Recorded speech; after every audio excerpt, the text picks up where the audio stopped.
We have Herb joins us remotely, and tonight is going to be a tribute to Mr. Philip Jackson.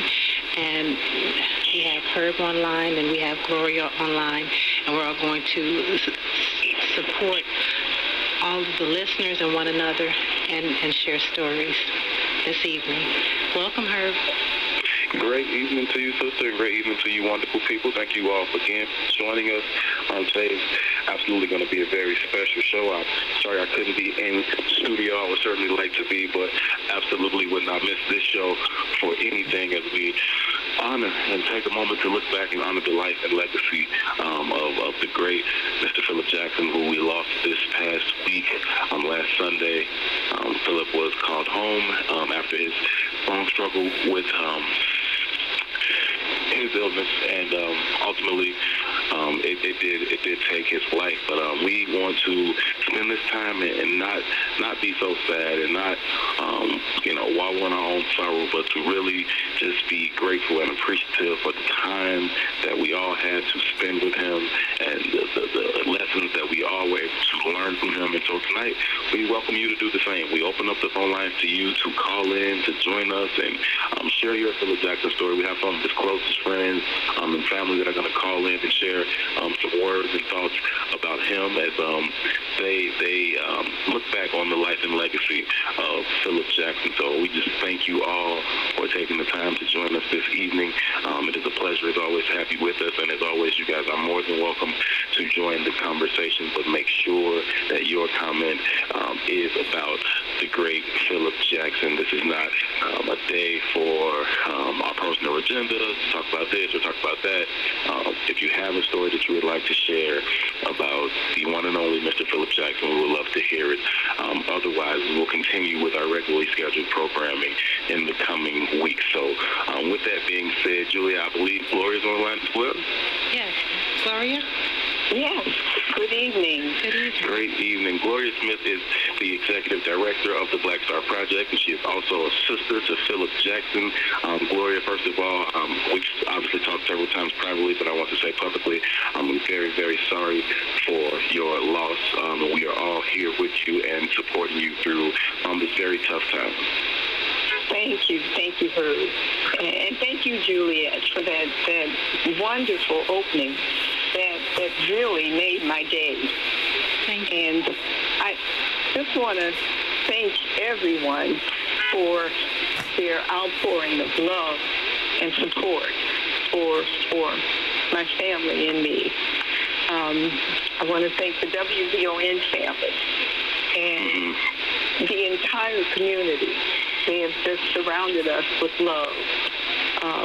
We're hearing from folks all across the country, from Denver and Atlanta and Philadelphia, California, New Mexico, just sending love and support to us. So we're very grateful for that. I would like to just share some information on the upcoming services, if I might. Yes, please. Okay. So we're set for a visitation at Rainer on 71st Street near King Drive on Friday, November the 16th, between the hours of 4 and 8 p.m. So we're asking the community to come out. You don't have to stay long. Just come, sign the book, say hello to the family. We would love to see you during that time. And that's Friday, next Friday, November 16th, between the hours of 4 and 8 at Rainer.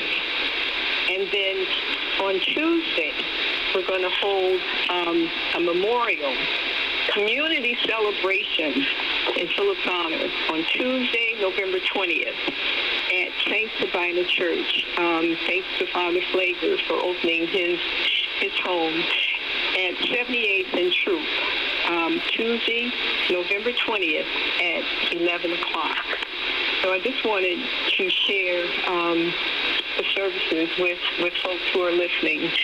And we're asking the family is asking that the burial be private. So, but we want to just thank everyone for all the love and support that you've given Philip and the Black Star Project over the years. And we're asking folks to continue to support the project and to keep Philip's legacy alive. So, and I just want to thank you, Herb, and Juliet for all that you've done, for managing this forum and WVON for the Black Star Project. So thank you. I won't be able to stay on the line long, but I will be listening. I've got some things that I have to take care of tonight, but I just want to thank the community, and I will be listening, so I'm hoping that folks call in to share stories, comments. Just thank you. Gloria, before you go, and thank you so much for sharing the information and for taking the time. I know you're very, very busy right now trying to get all the arrangements squared away. But before you go, if you could just share quickly one thing that you will remember most about Philip as a brother, but also as the tireless worker that he was. You know, it's funny. I'll share this story kind of quickly. Philip came to me in 1996, and he brought some papers to me, and he just said, silence. And knowing my brother, knowing his integrity and his dedication and his commitment, I really didn't look closely at the papers. I just signed them, not realizing that what I was signing was the beginning of Black Star. So I'm just grateful and glad that, Black Star is around. We have work to do.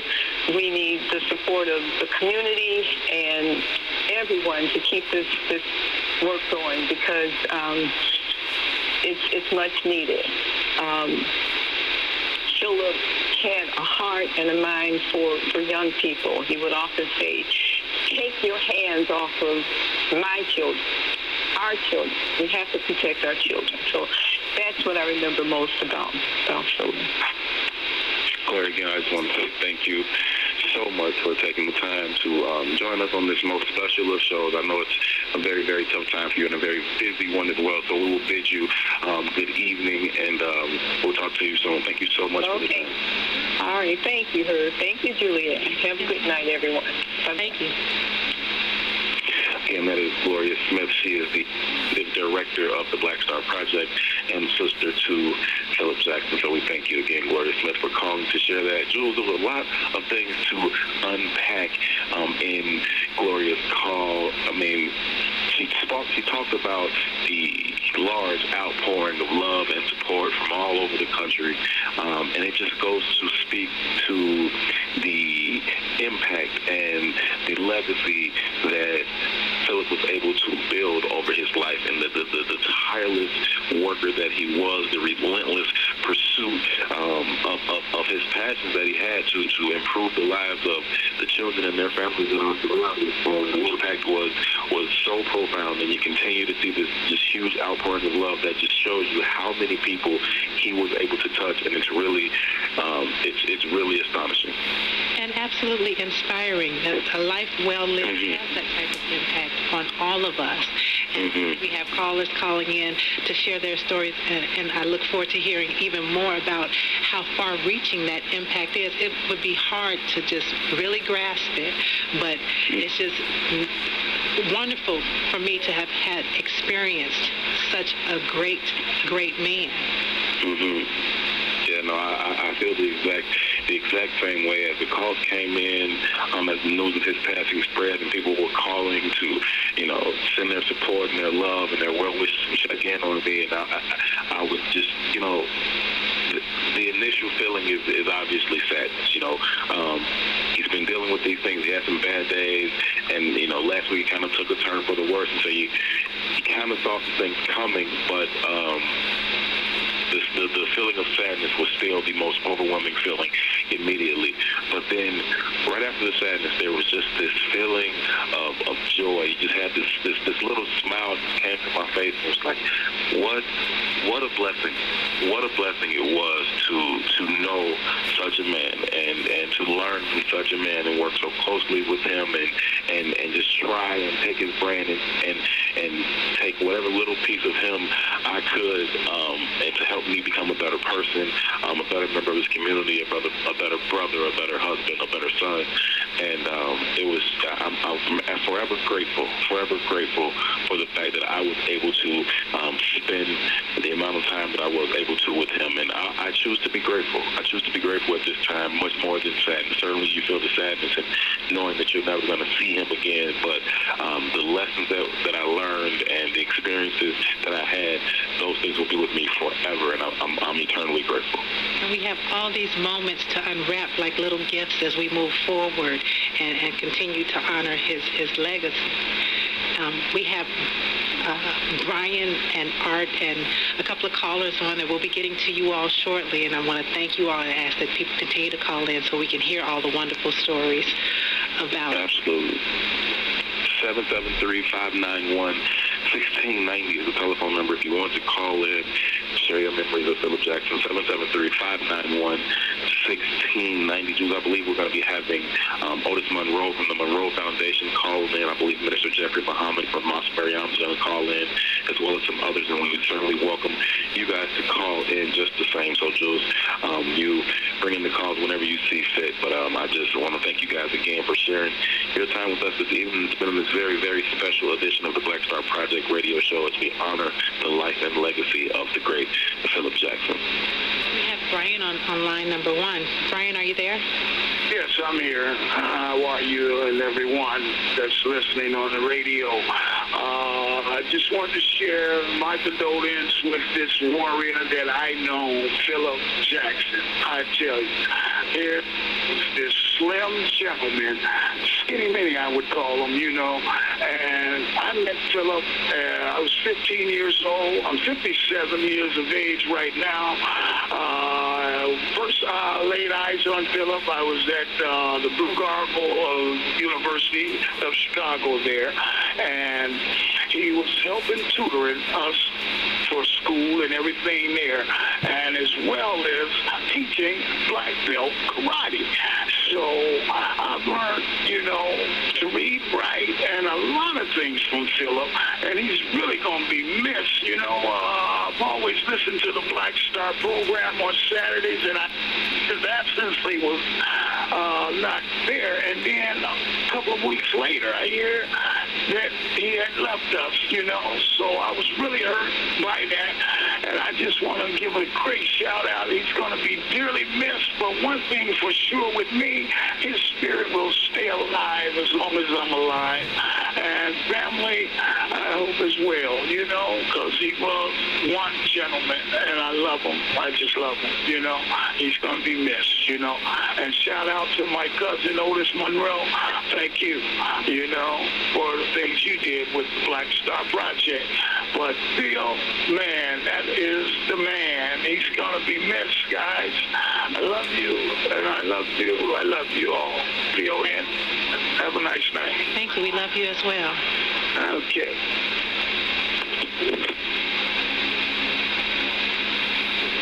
Again, with that outpouring of love. Herb, we have Otis Monroe actually calling in now, so we'd love to hear his stories about Mr. Jackson. Yes, good evening. Good evening. Good evening, Mr. Monroe. Thanks so much for taking the time to call in.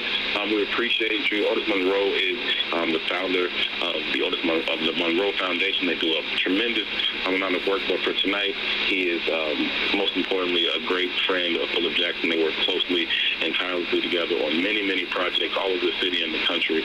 And Otis, I know Philip was was a great friend to you as you were to him. Tell us about it. I met Philip in 1996 at a reception he had for when he was launching the Black Star Project, and it was at the old Hyde Park Hilton, which is now Ramada. And he was one of the first groups we gave a small grant to, which I think it was to obtain the 501c3 tax exempt status for Black Star Project. And then we lost touch, reconnected some years later when he was Director of Intergovernmental Affairs at TPS. And I began, take that back. Philip was teaching Kung Fu. I don't know how many people remember that.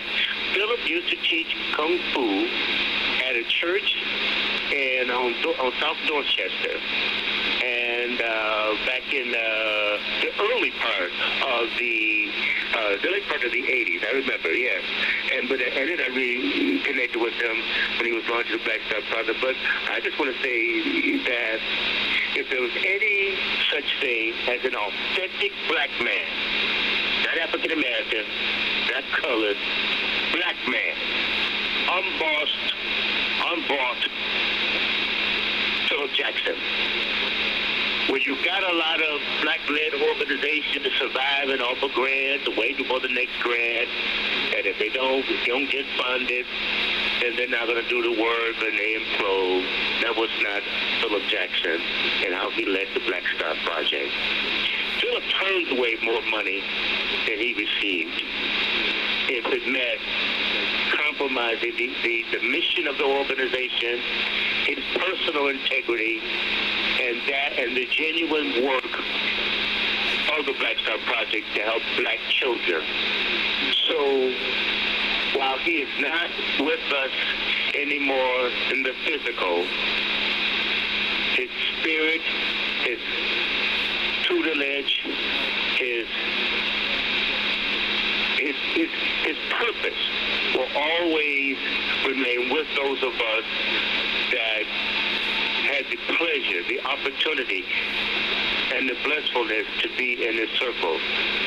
I hesitated about calling in this evening, Herb, because I'm still somewhat in a shock, but I am thankful to God that I was able to be with him the night before he passed at the hospital. And though he was conscious but could not speak, he knew who was in the room, and with the squeeze of his hand, he was able to acknowledge the things we whispered in his ear. And one of the things I whispered in his ear, that's not too private to share, is that job well done. And if he was ready to rest, it's okay. Mm-hmm. But job well done. You taught us all enough to keep what you have started going forward, and that is your legacy. And that's all I really want to say. With Chicago, for humanity, mankind, that's a black man, unlike any other. That's a real black man. He was jumping up and down. I know that's going to be brief, but this last part, he wasn't jumping up and down having endless press conference for the press conference. If Philip Jackson had a press conference on behalf of the Black Star Project, he had a press conference to educate and to call out an inequity, an injustice, and try to point black folks towards something that we need to respond to, not reactionary, which is most of the press conferences black folks are having today. Reactionary press conference. We're going to march. And then what? The power persists. Philip was about action. And he defined what action should look like. So I miss my brother, I miss my friend in the physical life, but he lives within me in my spirit. Thank you. Otis Monroe, we thank you so much for taking the time to share those thoughts and those words with us this evening. Again, I'm very sorry for your loss as well. And as you said, gone physically, but never, ever to leave us spiritually and mentally with the things that he taught us and the things that he shares with us. So and Herb, can I add one more thing? Please, if you're listening on this, and thank you all for listening in and continue to listen in to the Black Star Project, a radio show on WBON. Thank you, Melanie Van Cooper and her husband Pierre for supporting it. But I want to say to everyone, I believe in the email that his sister, who was dutiful by his side, and Mother Catherine Jackson, his wife, that please continue. Don't call up Black Star Project and ask what can we do in this moment. Support the legacy of Philip Jackson by supporting the Black Star Project. Do not let it be lost. I don't make this up. That Philip was very independent in how he ran the Black Star Project, to the point he turned away more money, grant money, that he took in if it meant compromising the mission and the integrity of the work. So it's up to black people to support the Black Star Project.